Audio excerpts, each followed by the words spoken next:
Welcome to Revolution Radio at freedomslips.com. It's 2 in the morning on the East Coast of the United States. I have no idea what time it is down and under, but it is time for Shiny Side Out with Dave and Mecky. So I hope you have your tinfoil hat all made and cinched down tight over your ears. So take it away, Dave and Mecky.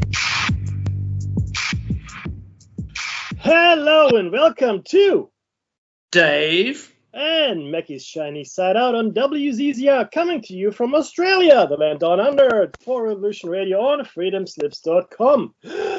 Take a breath. It's home to fresh, unadulterated, uninfluenced, uncorporatized ideas and conversations, discussions, dialogue in the chat room, and a place to get your merch. Awesome merch. Go and check the website. This is show number 493, 390 and 400, 7 shows to the big 500. That's half a thousand, half a millennium. That's right. We're almost there. That means we've been on the air for the better part of 10 years. In fact, we probably have gone beyond 10 years now. That's just crazy talk. Catch us on air, online, and on your smart device. So grab an app to listen anywhere or listen at home on a Grace Tabletop Digital Radio. If you missed Solaris' show, well, you know, it does happen. No shame on you. None. Zero. No shame. This is a shame-free program.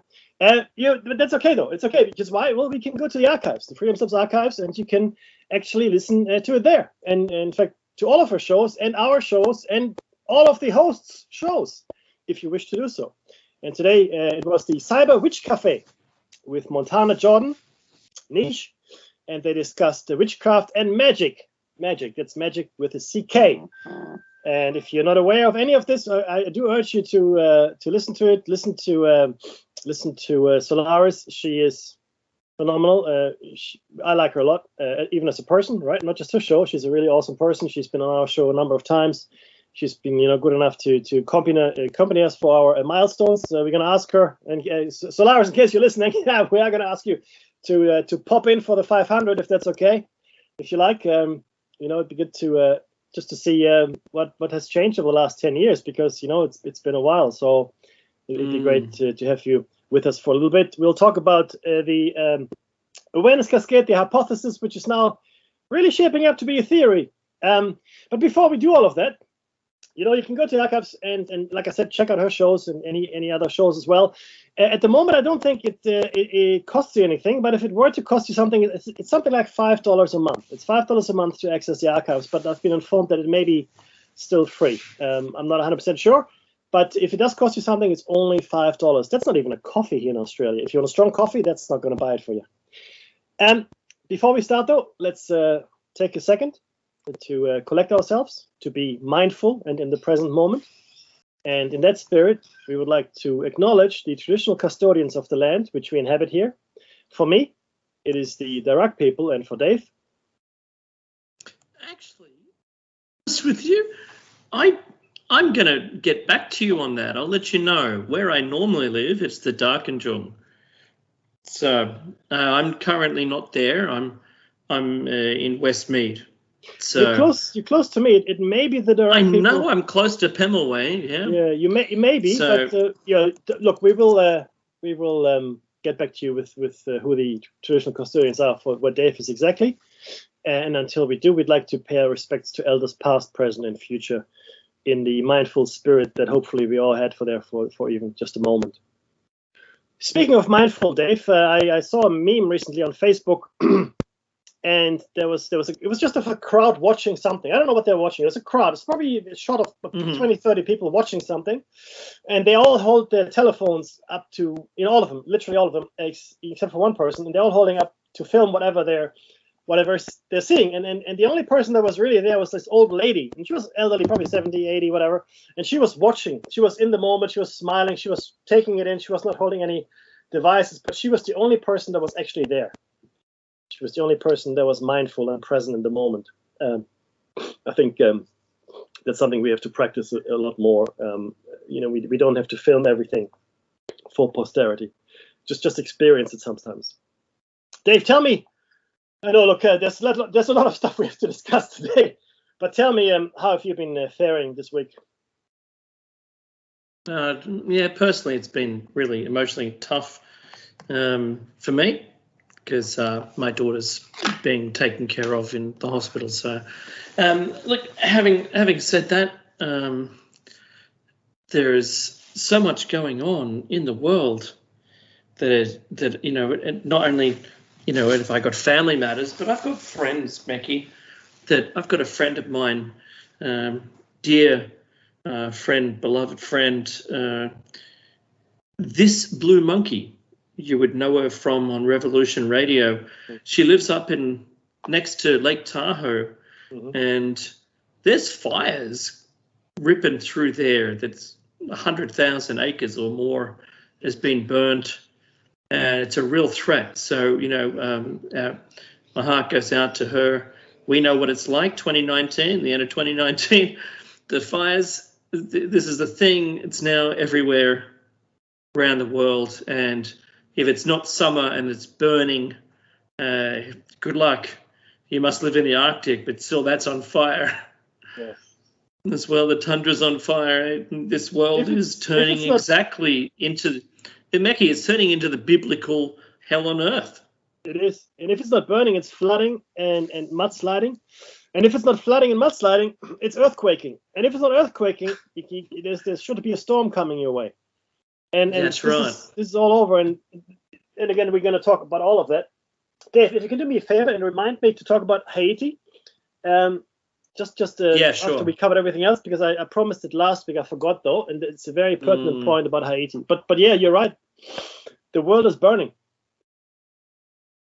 Yeah, it's burning. It's burning all right, and it's only.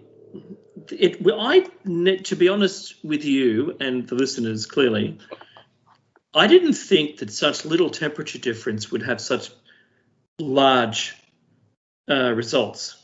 Like what it would look like with such a very nominal change. Like it's barely enough to do anything. But no, here's the outcome. The window in which our beautiful planet was stable is a very tight window. Yeah. Doesn't take very much for it to become crazy on either side. So I think while I want to be very careful how I say this. Look,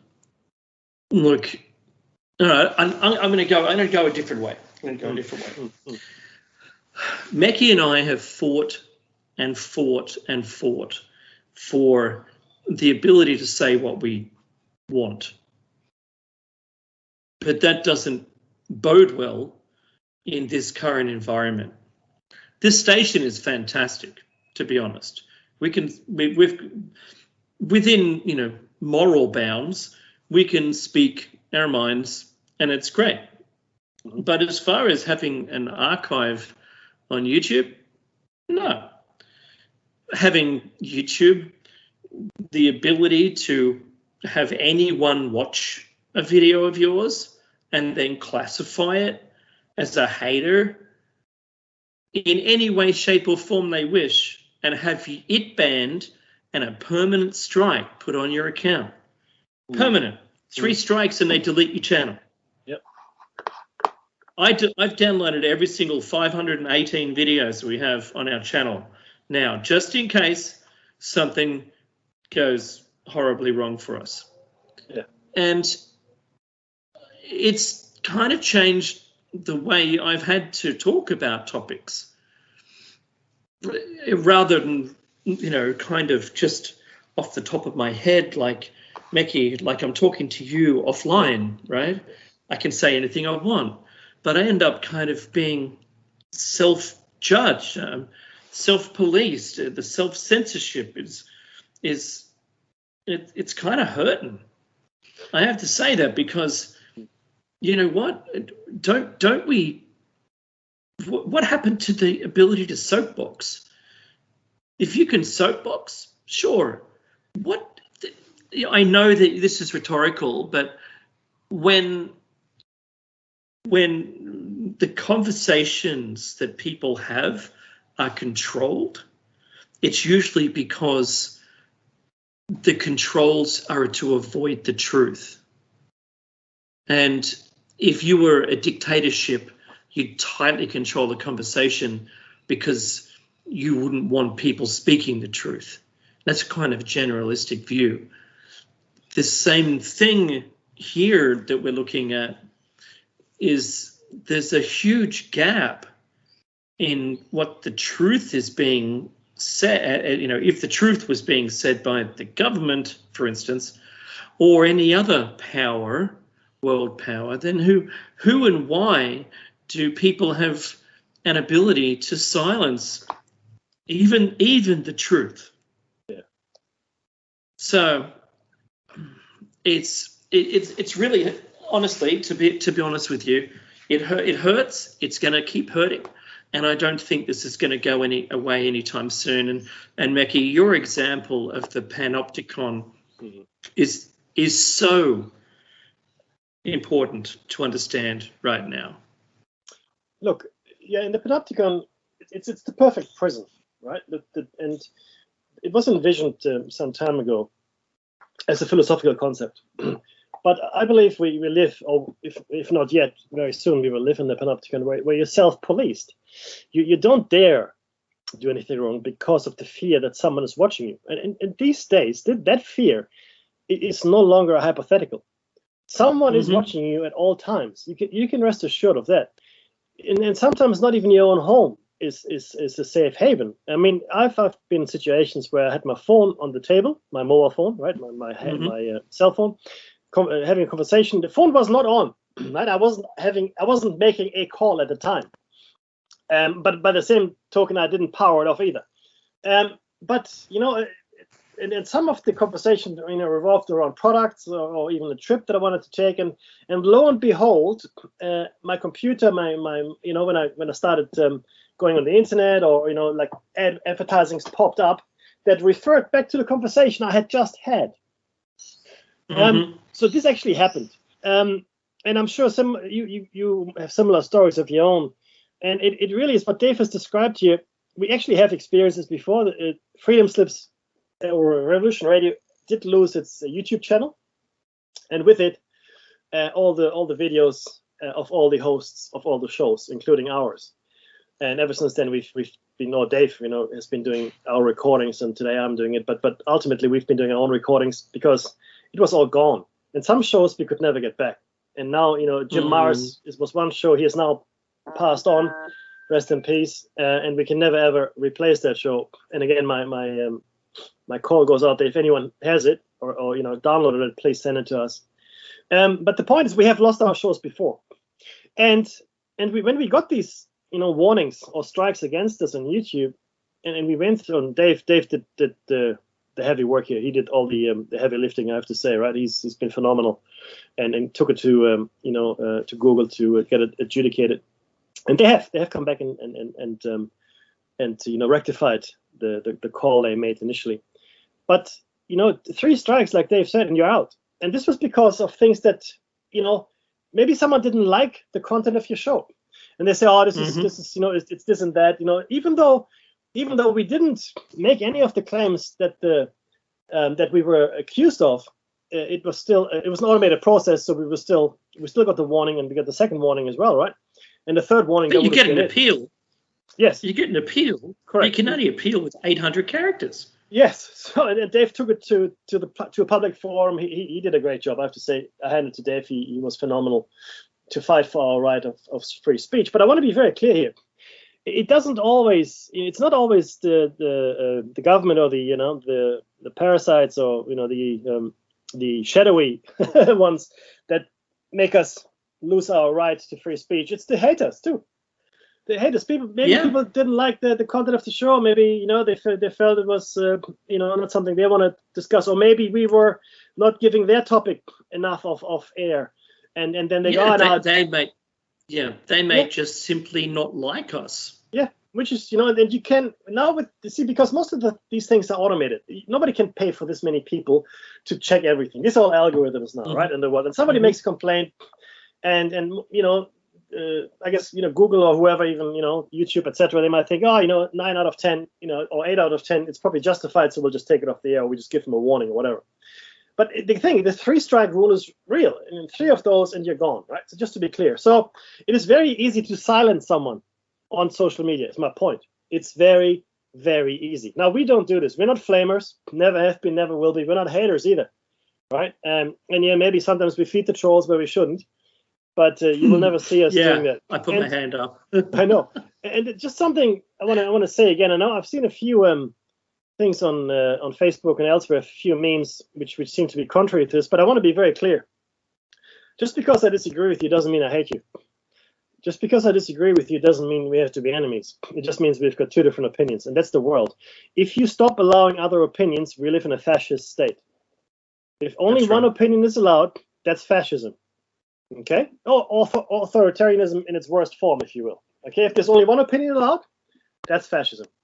Okay? We live in a multitude, a multiplicity, right? A great plethora, hopefully, of opinions across everything. Okay? And everybody should have the right to express that opinion as long as it doesn't harm anyone else. Okay? That's why I draw the line myself. Right? So this self-censorship thing is real. So Dave and I are now very careful in what we say about certain things. Okay? We're very careful. And I think we have never really breached anything, I don't think. But just on the off chance. We never did. Yeah, just on the off chance that we might, I'm not going to risk it. Right? Because the message is more important, and we don't have to, follow every red herring. The overall message, the hypothesis, the awareness cascade, and all of that's more important than individual little components, that we could possibly talk about. I mean, it all adds up to a larger story, but it's the larger story that's more important, Dave. Yeah, that's completely right. So look, there was. I just have to say, you get a strike, you have an appeal opportunity. And then it just gets rejected without anyone actually looking at anything. Not a living person. Not even a living person, no. So it took quite a lot of effort to do it and to reverse it. So we still have, I think, 2 strikes left. And if I can get this last one done, just for everyone's sake, it was a show about fiat currency and fractional reserve lending that was flagged as having misinformation about COVID, and that wasn't the case at all. In fact, there wasn't a word spoken about it. So it's crazy that someone can do that to you. It's like someone keying your car in a car park. They just hate you, or they hate your car, or they hate the fact that you have a nice car. I don't have a super nice car, and my paint is awful. It runs rough. And, but I love the old girl. And I've seen people, misbehave and be awful and don't care. And, and I just really think it's terrible that we live in a place where people don't respect each other. And if I could ask for anything at all, it would be that we all respect each other and each other's opinions. And that's the end of that, right? It used to be legal to stand on a soapbox in a dedicated place and have any audience you wanted. As crazy as your ideas might be, the audience would simply walk away if they didn't like it. Yeah. We can't do that anymore, certainly on the platforms that we have available to us. And if you make enough noise and you rile up enough people, then they deplatform you. And it doesn't matter who you are. In fact, it's specifically worse to you the more people you have following you and the more important you are. And you'll find that it's a reverse pyramid, inversely proportional to the height and stature you have in society, to the lesser and lesser words you can speak of your own mind. It's nuts. I just remind everyone they banned Donald Trump. Now, if you hate him, you kind of support it. If you didn't mind him, if you're a fence sitter or you're like Mickey and I, we didn't even vote for the guy, right? And we couldn't see any specific wording, nothing that you could legally take to court and pursue him for incitement, for instance. But once again, that was used to deplatform the fellow, and he was the sitting president. Like, you've got to understand how much power is now in the hands of the people that are ruling the planet, and that's the social media gods. That's where we are. Yes. Yes. And remember that the Great Reset, in the group of people that put that together, put the doctrine together, they self-appointed themselves as the stakeholders in what's known as the stakeholder economy. This is the future world that they're building us towards. And Mackie, when they cut the piece of brain out, they let you keep it. In the jar. Hello. Hello. Yeah. Right? Yeah. So, I love the leader, right? But it all depends. I love him more. I said it first. I love him more. Right? So, yeah, you get the Pepsi, half credit, partial credit to you, Mickey. So, look, it's a crazy time, and I don't want to move on unless you've got something to add. No. Let's hopefully put it behind us. That's all I can say. Yeah. All right. Guess what? If you live in New Orleans right now, I saw some news that said it's kind of too late to evacuate because there isn't enough sitting days. This was on Thursday night, our time, Mackie. Yeah.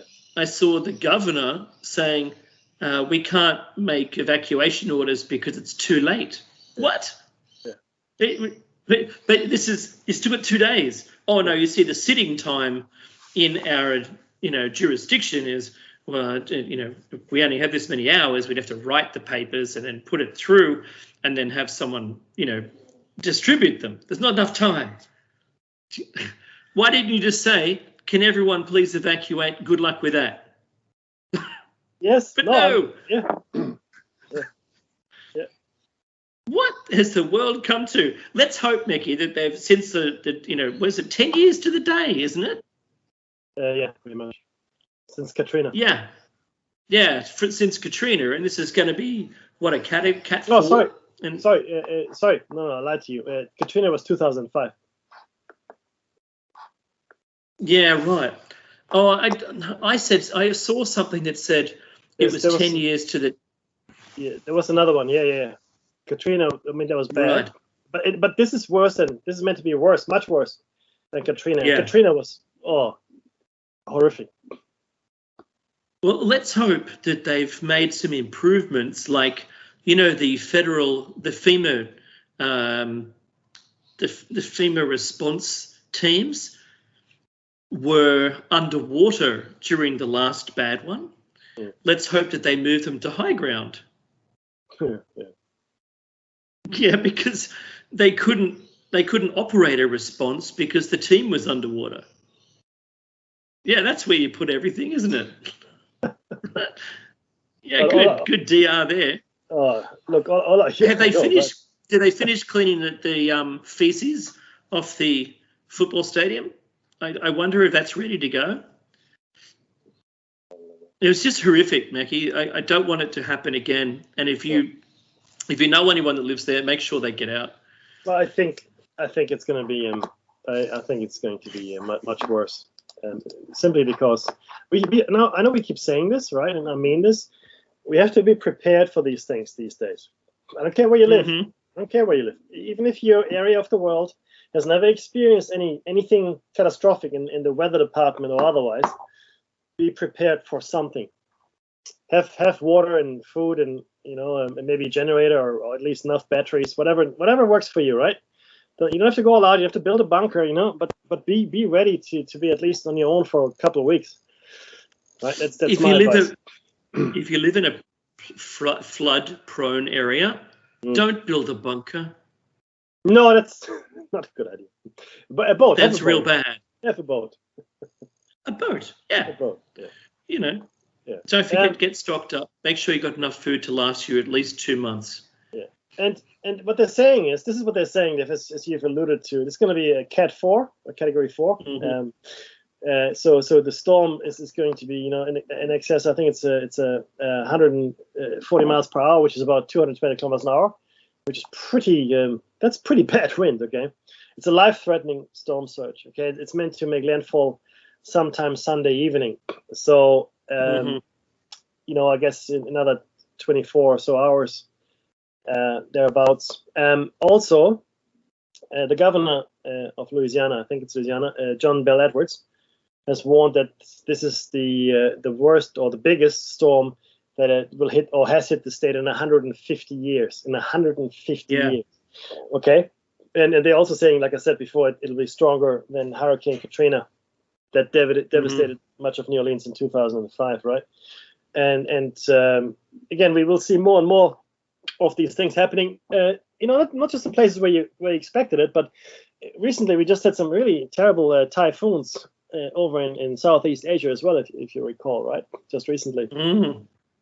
And and everybody's trying. Well, people are trying to get out of Louisiana. I mean, there's pictures here of the road, and there's like hundreds of cars going one way and a couple of cars going the other, and that's just what it is. So just exercise caution. I mean, if you're listening to this on the radio, maybe on the road, just be safe. Just tens of thousands of you are on the road right now. Just take care. Just take care.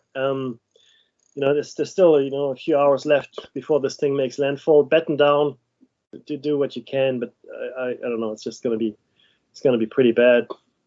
And then as Dave mentioned earlier, everything is on fire.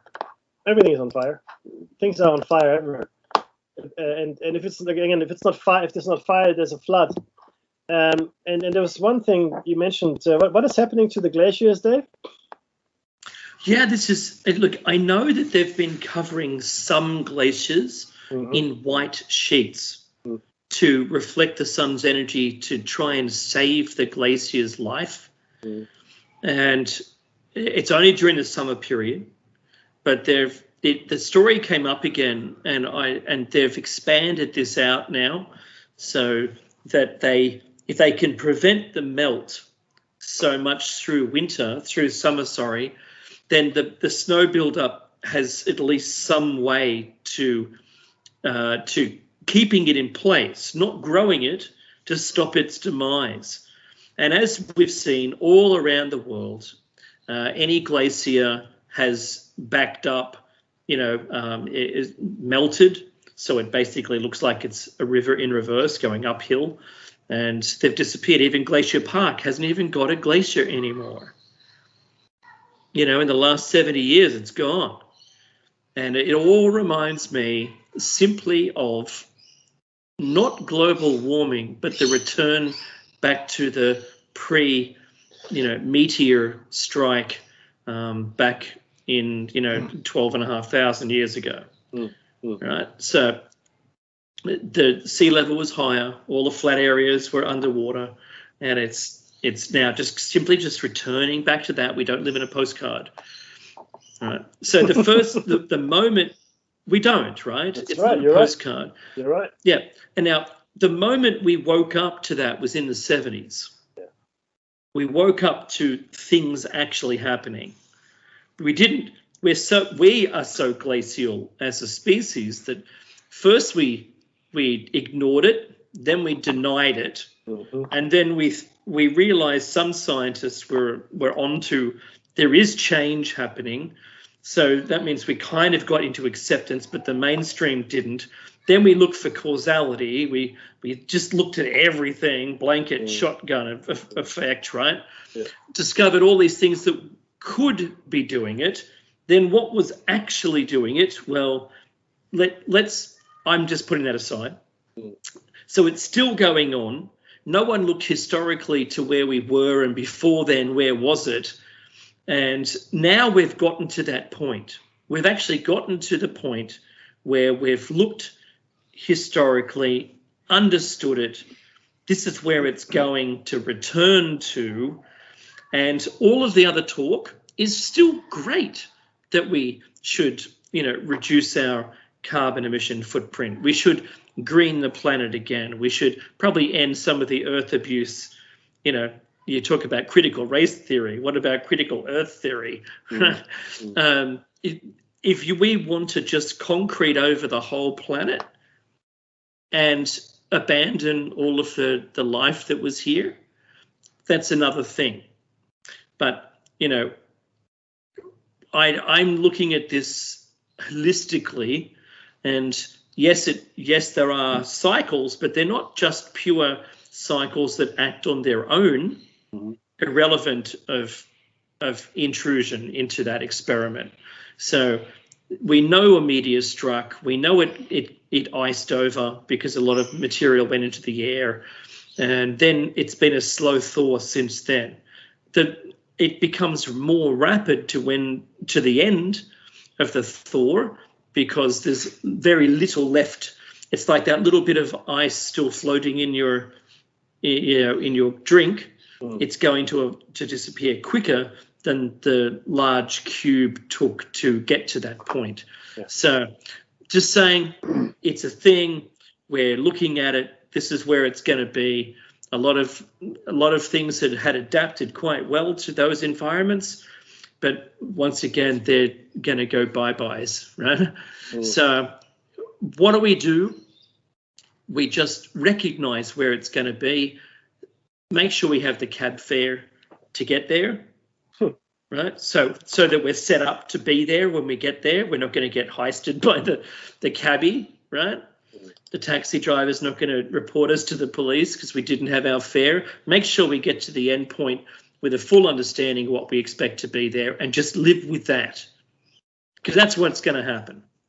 All of our infrastructure is built at, between 1 and 2 yards above sea level. Doesn't matter where you live, unless you're in Denver. Then you can argue with me all you like.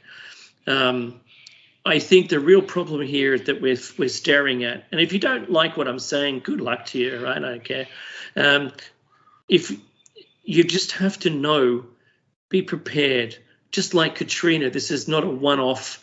Katrina wasn't, right? And the last storm to hit Louisiana, like you said, was 150 years ago of this severity. We're only seeing them increase. Make sure you're prepared for yourself, and and protect your family. That's it. That's it. I couldn't go long term on this.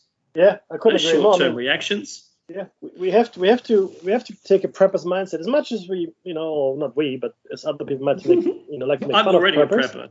That's it. Look, I've got stuff in my pantry, and anyway, the point is just be prepared. Just have something. Be ready, right? Who knows what's going to happen? We don't know. It's worst case scenario. You've just got some food stock. Yeah, that's right. But I do want to mention one other thing, which bothered me a lot over the week, Dave. It really did. What's that? It's the rapid withdrawal.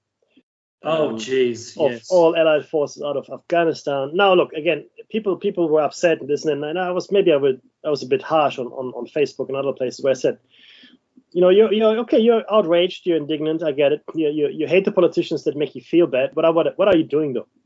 I mean, people, put the Facebook comment down, I'm really upset with this, and politicians are all, this and that, and okay, what are you doing? Now, I'm not perfect, but I can at least, at the very least, Dave and I have been calling this out now for years. We haven't really been silent on the matter, and I was never a big fan of this whole war. And again, Dave, how many Afghanis were in those planes? Oh, 0, you say? Yeah, that's right, Dave. There were 0 people from Afghanistan on those planes. None. Did we catch Osama bin Laden in Afghanistan? No, we didn't. We caught him in Pakistan. Oh, I see. Okay, right. Did we find these amazing Blofeld-like underground, James Bond villain bunkers in the mountains? No. We found a lot of caves. Didn't find any of that. None of that. 0. So there were a number of reasons why Afghanistan was invaded at that time. We've gone over those. I'm not going to recap here. What I want to focus on, though, is what happened over the last 20 years. It has been 20 years, Dave. 20 years. Yeah, I know, right? And what has happened is this.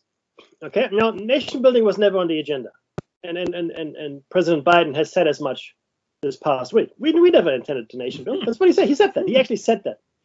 And a lot of people go, well, what? No, we did. We want to, make life better for the Afghanis. Well, that was never on the agenda. Okay, and even if it had been on the agenda, within hours, not days. I mean, the whole country within days, but within hours, entire cities had fallen back to the Taliban. But that's not the bad thing here. That's not the bad thing, because the Taliban, look, the truth is this: the Taliban as an organization, which it is, can be reasoned with.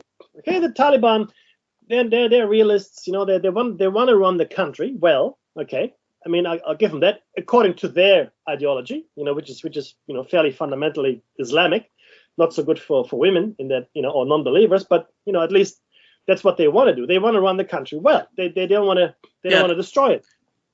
They said that they were going to be a little easier on the women this time around. Well, look, we don't know what that looks like, but again, actions. That's progressive. Yeah, it could be, right, but we need to see actions here, right?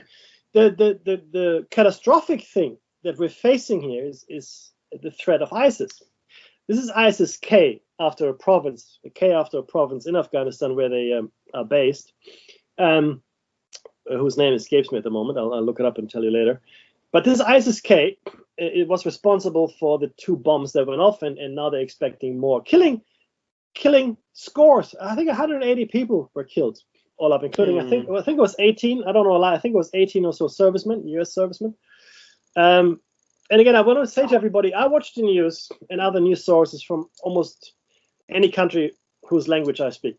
It's German. I watch some French. I watch some Italian. I watch American news sources too, PBS, not just NBC and all that, but and Turkish news. I watch RT. Anyway, the point is, I get my news from all over, and now we've got this possibility that ISIS is going to want to establish a caliphate in Afghanistan. It's a highly destabilized country. We've seen that the regular Afghani army is complete. They're rifle chuckers. That's what they are, right? The Americans trained for 20 years to chuck rifles. How far can you chuck it? 20 meters, you win. Because I'm sorry, this is what happened. Okay, there was no fight. Yeah. Oh, but sorry, I should not. Let me qualify this. There was hardly any fight. Very limited. Very limited. And the Taliban go, it's Christmas. It's Christmas. All our Christmases rolled into one. Look at all the hardware we've got. They gained so much hardware, especially U.S. military hardware in this last week. It's a dream come true. There it is. Now the problem is they could not have afforded to buy that amount of hardware. It's such a great gain for them, and it's a boon, really. Thank you for using. Yes, it is a boon. Now I have to say that the most concern that I've heard about that gain of hardware was from actual veterans that had been done sorties within Afghanistan during the time that they were there, and they're probably the most hurt emotionally. They put their lives on the line. They lost friends, comrades, peers fighting against the Taliban, and only to result in just handing them all these weapons. Yeah. I mean, we could have just shipped them weapons to start with and stayed out of it. However, right? Wait. But this was, I've watched a lot of their testimony, their stories, and it reminds me of Vietnam. Yes. Oh, yeah. The same. I'm seeing the same kind of sentiment. We were just left by the doorstep. No one cared that we even went. We fought for them. It was our own lives we put down, and this is what you do. My God, right? What are they doing?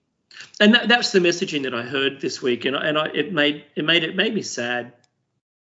Yeah, look, that a government can flip. And what was the quote that I wrote? It was, Biden sinks the ship but only counts the lifeboats. That's right. That's right. It's phenomenal negligence. Phenomenal. I understand. Look, I understand why they went out, and I understand it's realpolitik. Nobody was interested in nation building. But you said something that's very important here. The veterans, all the lives that were lost, the Afghani lives, the lives of the servicemen from many nations, American, Australian, British, French. Many people lost their lives in the last 20 years in the occupation of Afghanistan. It's a fact. Now, there are a couple of things I want to say to this. One, the Taliban has to trade with the West because they're bankrupt. Okay, the Taliban have no money left, so they probably have to trade with the West. They have to come to some kind of arrangement. Okay, that's a reality because all the funds that are kept, by the Afghani government overseas have been frozen. Second, the threat of ISIS is real. If the Taliban are bankrupt, then they can't defend the country. Now, having gotten hold of this cache of weapons and material, that's great, but ISIS has a lot of resolve, and we'll just see again what we saw in Syria and northern Iraq. ISIS will take a hold, and who could they sell those weapons to? Oh, anyone really. Anyone who wants to buy it. Anyone that what was Go on. Interesting was that the Taliban met with China yes. Before all of this happened, mm-hmm. and I don't know. If there's a lot of warthogs there, I noticed the A-10s in the list of hardware that they've acquired, artillery, you name it, right? Oh, if there's anything of any value to anyone, it could certainly be snipped up. If I was in charge militarily, I would sweep in and clean up all of that. Yeah, but see, that's the problem, and this has always been a problem with people forget logistics in these circumstances. Not just the U.S. military, but any military that's deployed in an overseas conflict tends to leave the ordnance and any other hardware, military hardware there. Why? Mm-hmm. Because it is simply too expensive to ship it back. So, yeah, wow. So when U.S. or other, U.S. especially, but when the military forces withdraw from an overseas deployment, especially if it's a retreat, especially if it's a time-limited retreat, the hardware and ordnance, etc., is left. Even if there were a time, 9 times out of 10, the retreating or withdrawing or otherwise leaving military bodies will leave their hardware there. It is too expensive to ship back. Okay, and it's also better for the economy. Yeah, it is. I know, it's true though. It's also better for the economy because guess what? Got to replace all that stuff, don't we, when we get home? So there's never any serious effort made to take that military hardware with them. There's only a half-hearted effort made sometimes to destroy some of it, right?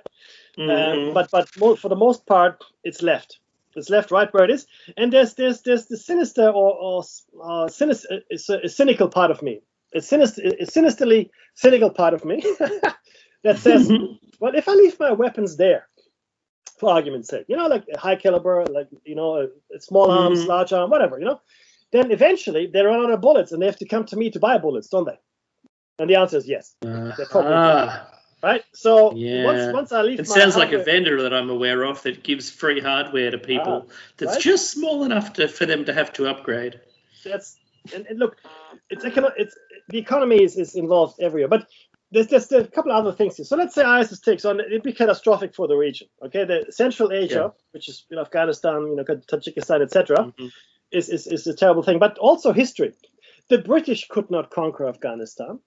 The Russians couldn't conquer Afghanistan.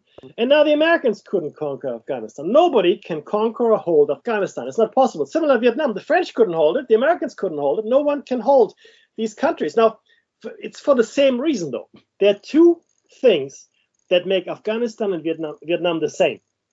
And other countries might be similar, but Vietnam and Afghanistan are in two very specific areas. They're exactly the same. Number one, the terrain is extremely hostile, and the people that live there know it well. In Afghanistan, it's mountainous and rugged and completely. It's for modern warfare, it's the worst possible place. Okay, you can't hold that ground. Vietnam, of course, it's jungles and treacherous swamps, etc., which make it very hard to hold. So in both countries, the terrain is your enemy. Two, the people are determined, and the people have been fighting for centuries in both countries. They're well used to it. Thank you very much. Okay, and even the Vietnamese were fighting off the Chinese invasions. And the neighbors. This has always been at war. The Afghans have always been at war. With each other or others, as it were, right? Even before there was a nation state called Afghanistan. So you cannot win there. And yes, you're right. In fact, there's this meme I saw, an iconic picture of the last helicopter leaving Saigon, now Ho Chi Minh City. Yes, that's right. A helicopter of the in Kabul leaving the embassy roof. Not the last helicopter, but also a helicopter. And they were almost perfectly identical. Yeah, that's right. With the staff going up the ladder to the rooftop. Yeah. So what we have accomplished in 20 years of occupation is exactly nothing. Is what I'm trying to say. And the sacrifice, which you mentioned earlier, that's because I listened to a lot of servicemen talk over the last week, a lot of interviews with ex-servicemen, people that had been maimed in the conflict, people that had lost friends, fellow soldiers in the conflict. And you have to ask yourself, what was it all for? And now looking how quickly the country collapsed to the Taliban and God forbid to ISIS, but I fear that is very, very much on the cards. Because the Taliban is bankrupt, like I said, and don't forget,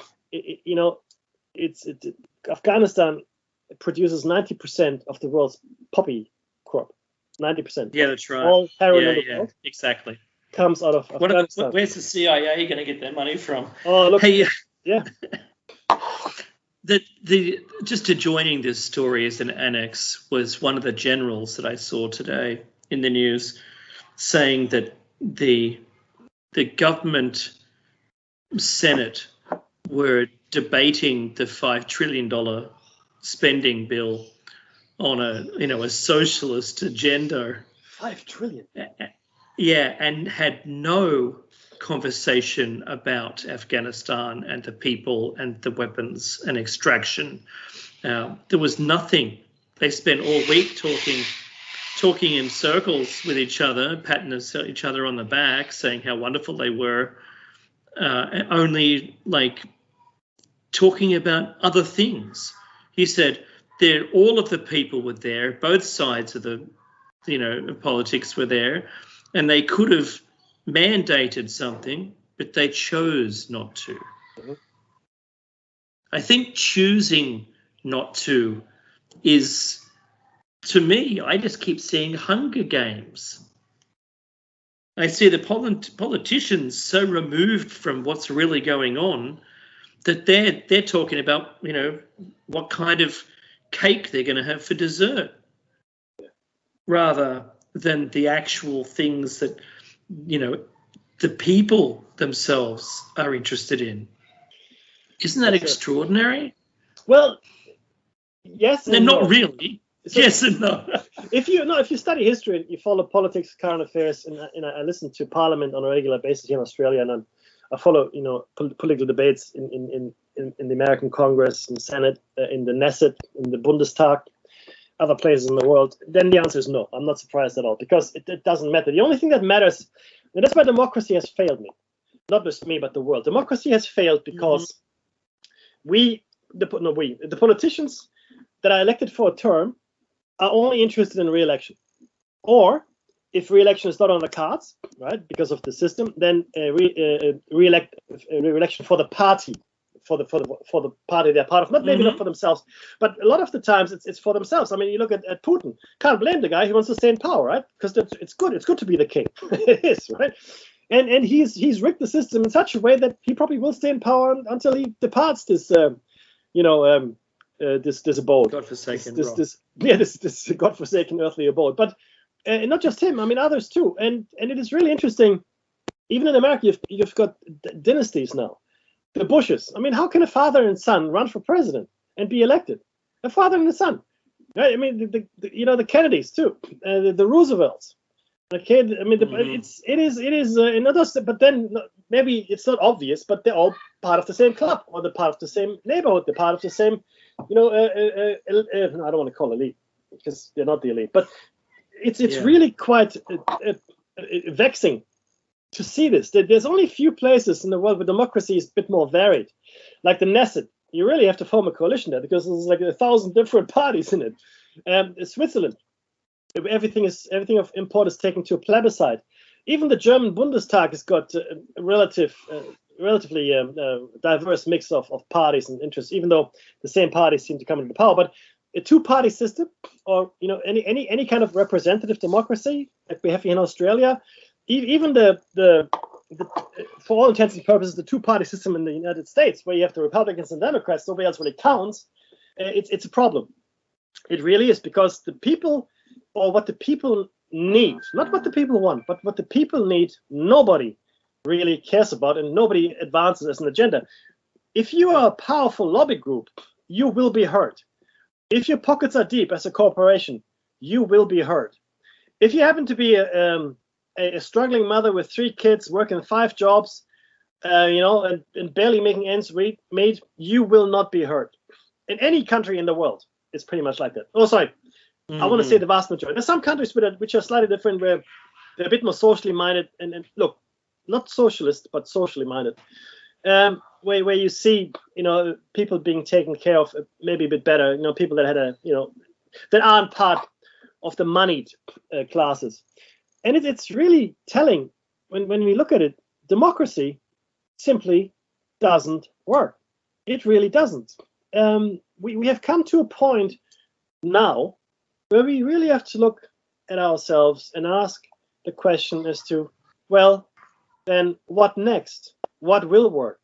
Because the way we're going, Dave, and I mean this in the most sincere way I can, will eventually lead to a complete collapse of the economy, of society, our civilization.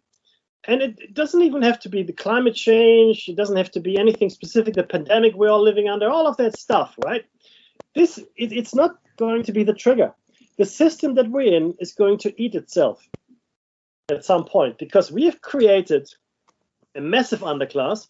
We have destroyed the middle class in favor of the moneyed classes. We have we've redistributed wealth on a scale completely unthinkable a few decades ago. The gap between the haves and have-nots, and Australia is different slightly. Yeah, we're very lucky in many ways. Is so large. It's astounding. So people are really worried about this whole COVID thing, right? Now, seeing this and that. You know what's worse? Hunger, which kills millions of children. Not just children, but millions of children every year. Do you know what the vaccine for hunger is, Dave? It's food. It's food. That's right. And we have enough food for everybody, but we don't. We don't do anything. And this is, individually you might have done something, and you feel good about it, and I might feel good about some of the things I've done. It's completely pointless. The people that could make a difference choose not to, because it would hurt their profits. Mickey, I just want to interject right there. Say, for instance, an ultra-wealthy person. Remember the fiat currency and fractional reserve lending that we've spoken about so much, right? Diddly. All right. So the whole reason for having that system in place is so you can interact with other people with effort that's stored as a currency. And I realized this week that it's the ultra wealthy that not only store their own effort, but other people's effort as theirs. Yes. That's I think where it's broken. Yes. 100%. It's broken so much so. Yeah. And that's where we're watching. We're in the midst of the collapse of the West because we've allowed it to happen. Yeah. And when it happens, it'll happen real quick. And I just hope that whoever's out there is ready for it, because there will be a transitional period, which will be hard, and it'll be. I always hope, Dave, that a quiet, not a revolution, but an evolution would get us to a quiet evolution to and I know it sounds crazy, like a mindset like Star Trek. I know there's the music, but how good would it be to live in a Star Trek-like world where you just live in a society that's gone beyond scarcity. Anyway, don't go away, everybody. We are going to talk about the Bermuda Triangle, Dragon's Triangle in the upcoming hour.